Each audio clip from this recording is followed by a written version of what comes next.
يعطيك العافيه وعظم الله اجرك. شكر الله سعير. مين اللي متوفي لك؟ مات لي ابني وسلفي وابن عمه، ابن عمه لابني وسلفي وابني، ثلاثة وجارنا حبيبه صاحبه. شو حابه تحكي؟ شو بتقولي؟ بقول حسبنا الله ونعم الوكيل، وبقول الحمد لله رب العالمين وإنا لله وإنا إليه راجعون. شو بتوجه للعالم؟ بوجه أنا ما إلي أي رسالة للعالم، لأنه العالم متآمر علينا وما برسل له رسالة إلا بقول له حسبنا الله ونعم الوكيل على كل متآمر علينا. رسالتي لله رب العالمين أن ينصرنا، نسأل الله العلي العظيم بدماء هذه الشهداء الزكية أن ينصرنا، أن يكون النصر على دماء هؤلاء الشهداء.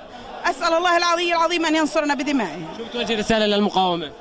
المقاومة بشد عليها، إحنا فدا للمقاومة. عندي 6 بنات، بنات ال6 أولادي راحوا، والبنات ال6 فدا للمقاومة، إخواني 2 راحوا، أنا كمان وجوزي كلنا فدا للمقاومة بما نملك، بمال وبدماء وبكل شيء. إحنا ورا المقاومة وبنشد على إيديهم ونقول لهم الله ينصركم، الله معاكم، الله يقويكم.